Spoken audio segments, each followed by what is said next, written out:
Canucks win, and I'm going to apologize right off the bat for this camera quality because my camera just stopped working.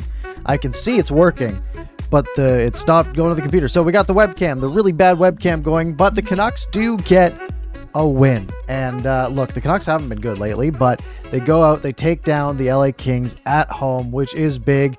That's back-to-back wins, folks. They beat the Sabres.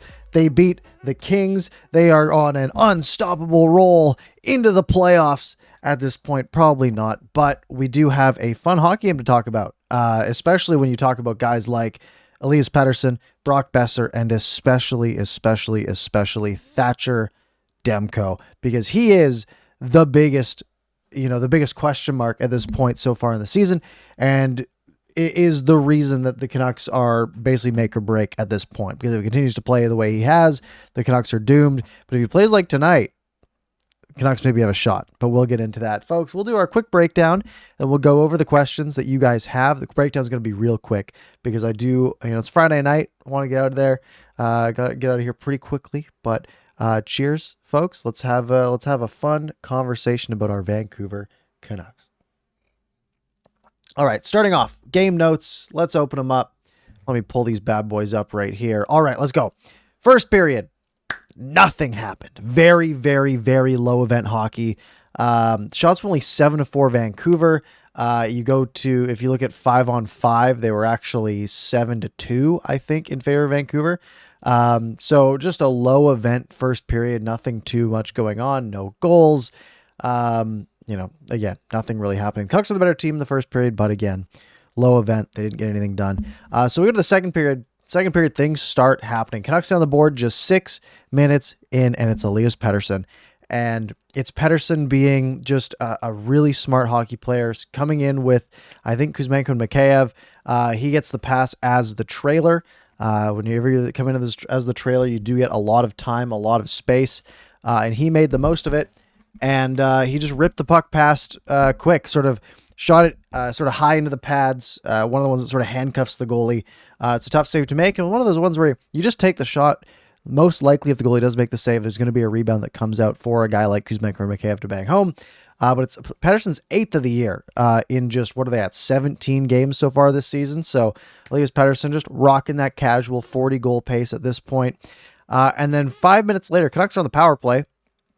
And Brock Besser finally breaks through. It's his first of the year, and this is all JT Miller. Brock Besser is standing in front of the net. As soon as he sees JT Miller get the puck, Besser sort of does a little pivot, steps off to the side of the net, and just puts his stick on the ice. That's what you got to do. Puck gets to him. He taps it home. 2-0. JT Miller racking up points. Brock Besser finally getting his first of the year. Lizotte did get the Kings within 1, a nice deflection, but just a minute later, Elias Pettersson's back. Kuzmenko gets his second point of the night, and this one is all Kuzmenko. Edler loses his stick. The Kings forward gives Edler the stick, as you are supposed to do. Always, if you're a forward and your defenseman breaks a stick in his own zone, give him your twig, because he needs it more than you. And it is a beautiful, beautiful, beautiful cross ice right down the middle feed to Elias Pettersson. And he's got a wide open net. Jonathan Quick almost gets there. Jonathan Quick with a dive over. He gets pretty close, but he can't get it. Elias Pettersson, 2nd of the night, 9th of the year. That's 9 goals in 17 games. That's like a 45 goal pace. Keep that in mind, folks. He's hot. He is hot right now. And it's awesome to watch. So overall, second period, Canucks were outplayed, right? Like you look at this and be like, oh, Canucks scored 3, Kings scored 1. Great second period. Shots in the second period were 18-9 in favor of LA. Demko stops 17 of those 18. The one that does get through was a tip. Canucks score 3 goals on 9 shots, right? That's the difference maker. Canucks converting, Demko making the saves. So we go to the third period. Canucks have a 2-goal lead. The dreaded 2-goal lead. And they make it a 3-goal lead, baby. Brock Besser, 2nd of the night, 2-on-1 with Sheldon Dries. Sheldon Dries, hard shot. And on a 2-on-1, when the defender plays it as well as it was played, you just throw the puck on net and play it for a rebound. You shoot far side. You don't want to miss the net because then the puck can go around and come the other way. But if you can shoot far side on net, goalie's got to make a save. And if it's a hard shot and tough to save, that rebound is going to come out. and it hits quick sort of right here. It pops up, and Brock Besser skates right to it, bats it out of the air behind Jonathan Quick, and it's 4-1. And with all the flack that Brock Besser's been getting, and a lot of it's deserved. We're talking about a guy who had no goals yet through, I think, 10 games played on the season coming into tonight. There was that analytics graph where Brock Besser was literally analytically the worst player in the NHL at this point. But if you have a guy who's like as forward wise, if you have a guy who's playing analytically the worst in the NHL, and he is at a point per game pace, as he is right now, 11 points in 11 games, I mean, could be worse, right? So Brock Besser, 2-goal night for him. Fantastic. Let's get, and then in the end of the third period, a couple of bad whistles from the refs, but Thatcher Demko was in front of everything. He was an absolute wall. There was some big saves. There was a cross crease where he slid over, made the right pad stop. Demko was great. Let's get to the pluses and minuses. And folks, it's a short one. Pluses. Brock Besser, 2 goals. Does this open the floodgates? He has been historically very successful against LA. Does this open the floodgates for Brock Besser? Can he get on a bit of a hot streak, get on a bit of a run, right? You look at the teams coming up here. You got Vegas. That's going to be tough. You got the Avalanche. You got Vegas again, right? These next 3 games are going to be very tough. But if you got a guy like Brock Besser and Elias Pettersson playing at their best, and especially if you got a guy like Thatcher Demko playing at his best, suddenly you might have something going here, right? So Brock, big plus. Quinn Hughes, big plus as well. I mean, he plays something like 20 minutes on the night. Where's the numbers? Oh, no, everything changed. Quinn Hughes played, let's see, 21-35, 2 assists. Just such a calming presence back there, man. Every single time Quinn Hughes gets the puck. I mean, there was one little shift in the third period where Hughes was out there with, I think, Stillman. And Hughes made a nice play to get some space. Played it over to Riley Stillman so we can make the pass up the ice. Riley Stillman gets pressured, and he sort of like throws it back behind the goal for Quinn Hughes to pick up. And again, he picks it up. There's some pressure on him. Just makes some space. That's all he does. Hughes is fantastic. He ends up as a plus on the night, which is nice. Just a +1 with his 2 assists. I guess he was on the ice when Lazot's goal happened. Or no, one of his assists was on the power play, so that would negate a plus. But either way, Quinn Hughes was great. Elias Pettersson was fantastic. Just consistently the best hockey player on the ice, and it's not very close. Again, just so controlled with the puck, making such smart plays constantly. He gets the 2 goals, both of them just from being in the right place, right? When you have the opportunity to take that shot and you beat the goalie clean, that's great. That his second goal, the 3-1 goal, where he is just wide open, available for Kuzmenko. Again, some luck there, right? The stick gets broken. Kuzmenko makes a perfect pass across, and Quick is caught out. But at the end of the day, I mean, you got to be in the right spot and you got to finish. And Elias Pettersson was very, very good. But the biggest plus, by a mile, Thatcher Demko. It's Thatcher Demko, and it's not even close. Thatcher Demko goes out tonight, stops 37 of 38. That is a .974 save percentage. That is bubble Demko right there. And there were some big chances. If we look at natural stat trick, at all situations, the Los Angeles Kings had 13 high danger scoring chances, and they scored on 1. I don't even know if that one would be qualified. Usually tips, I think, are. Total scoring chances 34-23. Shot attempts 55. 55 shot attempts, 38 of them get on goal. And Thatcher Demko was fantastic.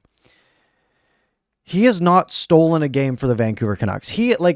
Lots of the games, they weren't necessarily his fault, but they weren't his level, right? Like, we weren't seeing the Thatcher Demko that we have seen in the past. But tonight, he actually stole this hockey game.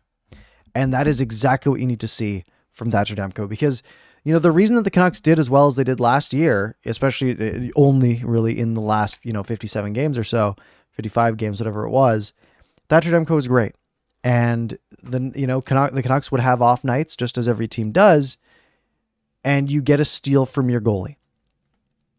Like, that's huge. It's huge to get a game like this, because the Canucks were outplayed, right? At all. Let's go to 5-on-5 because that's sort of what matters the most. Power plays, Canucks had 3. They score on 1. Kings get 2. They don't score. That matters, but it's not, it's a 3-goal game. It's not a 1-goal game. In the first period at 5-on-5, LA controlled 62, or the Canucks controlled 62% of the expected goals. So the Canucks were the better team in the first period, but it was a pretty low event.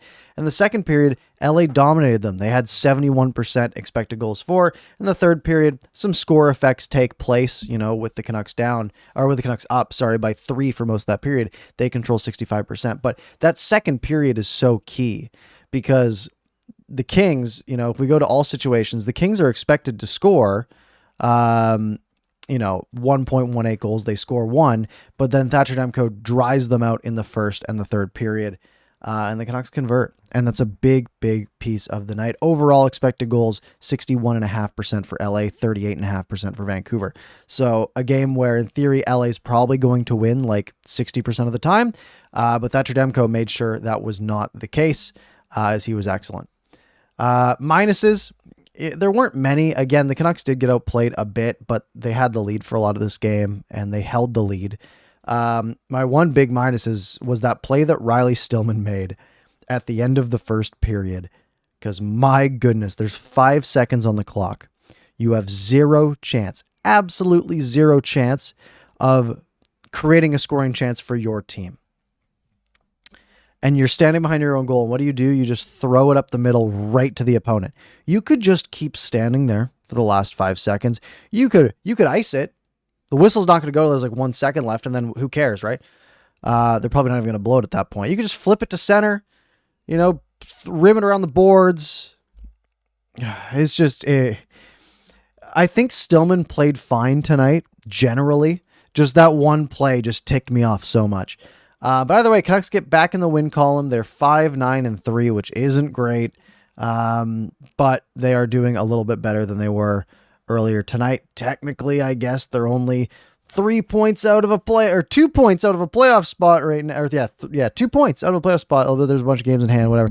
The Canucks have a lot of work to do. And luckily for them, other teams are struggling too, but they need to get hot fast. And they have not been hot. But let's go to the comments. JC Van Dam saying that's because Stillman is awful. Yeah, you're right. Again, sorry everyone if the camera quality is bothering you, because it is a cheap webcam because my main camera's not working. It was working as I wrote the entire scores down, and then it stopped working. So I'll get that sorted for the next game. Let's go into the comments. Lars saying Petey was phenomenal again, and he's just by far the most, just the best. He's just so good. He's so good. There's literally nothing else for me to say. Like, as you just watch him, it's just astonishing. It's so funny every time he scores too, because he looks so awkward. Like, he skates kind of weird and does like kind of like this, like, yeah, and like gets all wide and weird after he scores. I don't know what it is. I love it. Petey was great.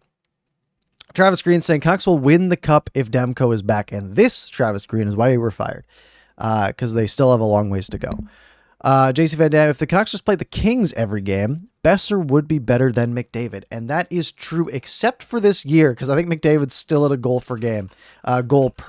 Sorry. How many points does Connor McDavid have? He has 15 goals in 17 games. And 17 assists. So he's at 2 points per game. He's on pace for like 150 points. Casual. Clifford saying best defensive and goaltending performance of the year. I think so. And again, the defense wasn't fantastic, but with the personnel they have, they were really good. Again, not like high danger chances. Technically, were 13.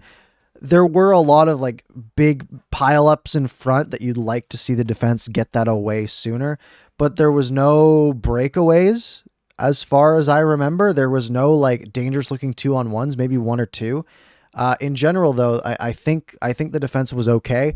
Goaltending was big, right? And that was by far Thatcher Demko's best game of the night. Zach Anderson, solid team effort. Pete number 1 star. Demko number 2. They actually gave number 1 to Besser, number 2 to Demko, or no, number 2 to Pettersson, number 3 to Demko. I think that's fair. Brock Besser gets his first 2 goals of the season, 2-goal night. You're going to have him and Pettersson 1 and 2. I think that's pretty fair. JC saying just when we thought the Canucks would get Bedard, hey, they weren't going to at all, ever. Don't get it twisted. They were not getting Bedard. Japan saying, here we go, middle of the pack draft pick again. I mean, well, they're going to win some games, Japan. If they're playing better, that's a good thing. Let's see here. Vince saying, nice to see Demko have a good game. He needed that. Absolutely. It was getting a little concerning, and it still is concerning, right? One game does not a good goaltender make, but a bunch of bad games, you need to start somewhere, right? You need that one solid quality start, that one game that you win for your team. And he had that tonight, which was big. Gurjo just saying Demko played like Demko. And again, that's exactly what you need. Wolf Girl saying just driving up Besser's trade value. Potentially, right? I mean, he is one of the names that you will see floated around for sure. So the better he does, I mean, it's just better overall for sure. Default saying Alex Edler looks like he's 50. Yeah, they had that one close to him on the bench and just only this part of the beard is gray and everything else is still dark. Yeah, he looks old. He's getting up there. He looks good though. Good Swedish, those Swedish genes. BL saying, Besser gets the monkey off his back. Demko looked like Demko. All around good game other than Stillman. Where have we heard that before? I get the GM wants him to make himself look better, but he's just bad. Yeah, and again, it's like someone like Kyle Burroughs would be such an upgrade. Just such an upgrade. It's still astonishing to me that we don't see Kyle Burroughs in the lineup more. David saying the defense was clicking tonight. Yeah, they were good. They were good. Default saying Kuzmenko was dancing, making good plays on both ends. This was a good night for Andrei Kuzmenko for sure. And all of that in under 15 minutes of ice time, 14:39. He gets the 2 assists, both of them being primaries, right? Which is awesome. He looked really good. He looks good in those jerseys, eh? Yeah, Kuzmenko is, I think he needed a bit of rest. And then you go out there, you put him out there with Elias Pettersson, and he's able to make some things happen. That's what his 6th assist of the year. How's he doing? It's 15 points now. That's not bad. No, 13 points in now 17 games for Andrei Kuzmenko, like a 60-point pace, 55, 60. That's awesome. Good for him. Dorothy Tell saying, I actually liked Oliver Ekman-Larsson's play today, which is unusual. That is unusual. He was with Myers, and it was a little scary. He was fine. I think a big part of it, LA is not that fast yet. I think that's a really big reason why this Canucks defense works against a team like LA. They are really good tactically. They are obviously a good hockey team. You know, they're 11-6-1 coming into this game, but they're not, they don't have those burners, right? Those guys that just rip past the Oliver Ekman-Larssons, the Tyler Myers, etc. So I think that is a really big reason why someone like Oliver Ekman-Larsson doesn't look terrible. JC saying it's a double-edged sword. I want the Canucks to be awesome, but I also want a chance at Bedard. Yeah, again, it's one of those things where you just got, like, no team is bad enough to lose out, right? It just, the league is too even. Like, bad teams are still going to win like 28, 30 games, maybe more, 32 games. So enjoy those wins, right? Like, yeah, maybe it hurts their draft position in the long run, but they're going to win. They're going to win some games that they don't deserve to win. They're going to lose some games they don't deserve to lose. Enjoy the ride. Enjoy the ride. Trevor saying LA was the turning point last year. Besser broke his slump. Demko's amazing. It's happening again. Maybe. It's definitely possible. I think, yeah, that was like a 4-0 game. This one was 4-1. That's pretty close. Let's see here. David saying Kings are the pressure in the second period, but matched their physicality the whole game. Yeah, they did. The Kings were the better team in the second period, but the Canucks capitalized. Quick wasn't great, and that's huge. Let's see. Default says, still think we should sell Shen, Myers, etc. Yeah, I mean, it's so early. You don't need to yet, right? It's November. Trade deadline's 3 months away. You're not getting a bunch more value trading them now than trading them in February. They're going to wait a bit. Dave's saying 2 in a row isn't hot, but it's a great start. Did they win? They won 2 games in a row already, that Kraken and then Penguins game, right? Who knows? Maybe they go get rinsed by the Golden Knights on Monday. That wouldn't be too surprising. The Golden Knights are really good. But yeah, we'll see. Vince saying that OEL and Bear looked decent. They definitely did. I thought Bear was good. Won a few battles. Nothing flashy, but he was totally fine. That's sort of what they have signed up for with Ethan Bear. He played over 20 minutes tonight, 2020. I forgot to give a plus to Curtis Lazar. Curtis Lazar. 7 hits. He had 4 hits 10 minutes into the game. He was on pace for a 24 hit night. He let up a bit, which sucks. But yeah, 7 hits from Curtis Lazar in 11 and a half minutes of ice time. That is awesome. Oh, and by the way, he won every faceoff he took. Not a bad night for Curtis Lazar. Love to see that. Absolutely love to see that. Let's see here. Edmund saying, finally Demko woke up. Wish you got a show. It looked really great. Yep. Zest saying this felt like the first real game. Unfortunately, the other 16 did count. That is the problem. Gus saying, don't like to criticize the team after a win. And that's fair, but I mean, I think it's fair too, right? They haven't given us much this year. Why is Stillman playing over Burrows when Boudreaux always calls Burrows play? I wonder who's making the calls. It is weird. I hate the idea that there's things coming from above. And I feel like Boudreaux's big enough to overcome that and make his own decisions. But man, it is just weird because Burrows is just so much better. Clifford's saying, do you think Boudreaux holds on to his job much longer? I think it's one real bad spell away. I think if, and you look at the games coming up, right? It's a bit of a, it's a bit of a whirl here. You got Vegas, Colorado, Vegas. The Canucks are the worst team in all 3 of those games. You have the Sharks, they should be. Then they have the Capitals and the Panthers, right? If the Canucks were to lose 5 of the next 6, that would not be very surprising. And that could be a time that we see some turnover if they're planning on doing it. If the whole they don't want to pay 3 coaches is the truth, then we won't see a change. But we'll see. Evan saying, when do you think Rathbone draws back in? Curtis Lazar looked good. That being said, who do you think gets the belt tonight? Probably best, but Lazar sparked the team, I thought. I think Demko gets the belt tonight. For sure. It could be Besser. It's either Besser or Demko, right? It's like that comeback player type of thing. Lazar definitely has a case for it, especially being like the grinder belt, but it's going to be Besser or Demko would be my guess. I don't know if they've tweeted out yet. They usually take a while on that. But yeah, those would be my 2 picks. JC saying Kuzmenko needs to be here a few years. JR better find a way to keep him. I would love that. I love watching Andrei Kuzmenko. Absolutely. Zachary saying nothing to add, just sending good vibes from Idaho. Thank you, Zachary. I guess, yeah, Idaho kind of makes sense to be a Canucks fan, doesn't it? There's not much else over there until the Kraken came around. But thank you. Let's see here. Lots of good talk on Lazar.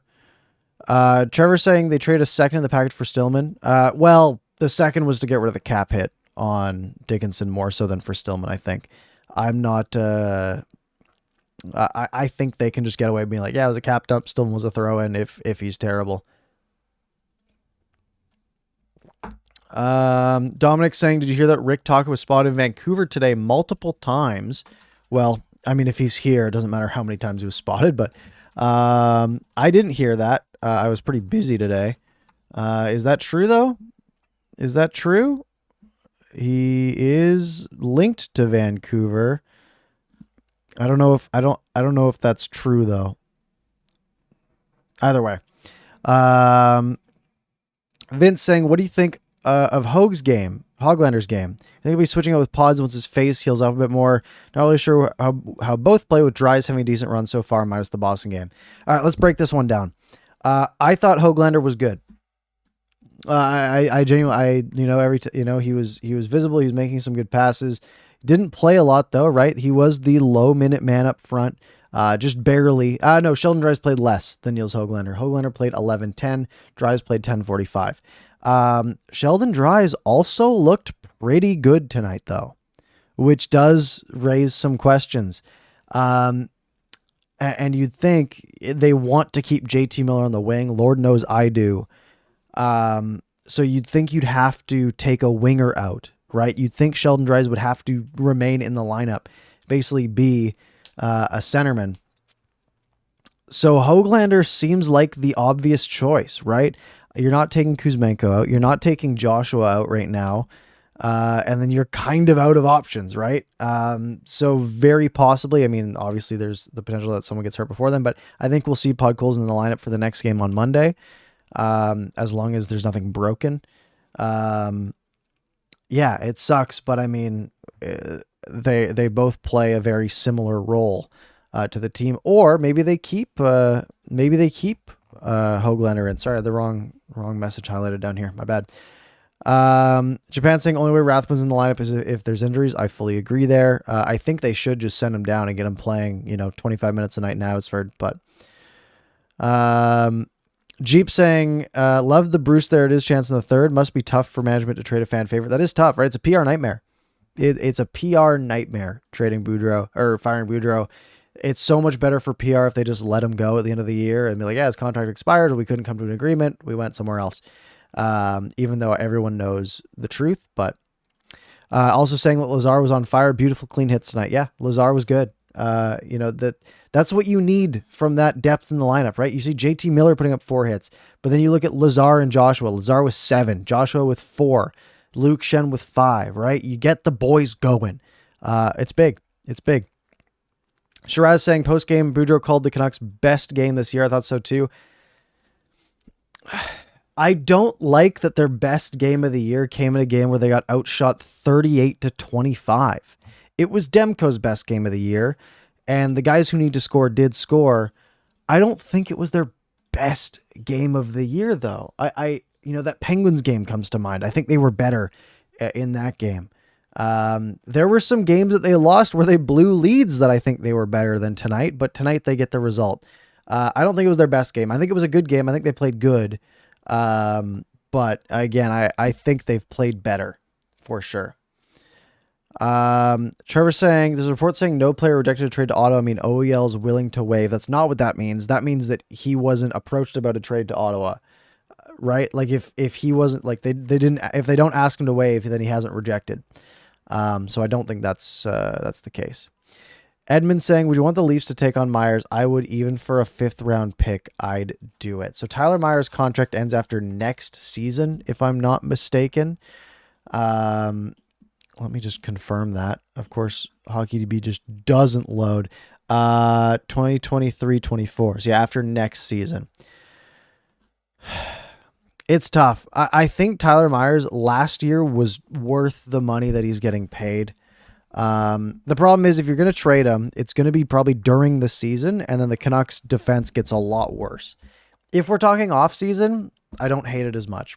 But I don't think if you have to trade Tyler Myers to get like Kuzmenko signed or something, then sure. Yeah. Get rid of him for anything. But as it stands right now, I mean, he's been fine. Okay, let's see. We'll take a couple more before we wrap up here. Scott saying Ethan Bear is outstanding tonight. It's quickly become one of the most important players. I mean, that's what he was in Edmonton too. He was playing like 22 minutes a night in Edmonton, and then COVID sort of took him out for a while, and he got a lot worse after that. So it's good to see that he's playing better, for sure. Let's see here. If we've got any more that we want to take. Jeep saying the defense was better, but Stillman seemed lost at times. Yeah, again, we talked about Stillman earlier. He's not great at all. Folks, we're right around the 30-minute mark. That's where I wanted to keep it a tight 30. So if you enjoyed, make sure you hit like, make sure you subscribe. I do have a big announcement coming. I just don't know when I can announce it, but stay tuned. Make sure you're subscribed for that. Follow me on Twitter before it dies at ParkersPucks. You guys know the deal at this point. If you miss any part, you can find it on your favorite podcast platform in about 15 minutes, or it's YouTube. You can rewind back to the beginning. Folks, have a lovely night. Have a lovely Friday. Cheers. And I will talk to you all on Monday. Maybe. Actually, that game's late.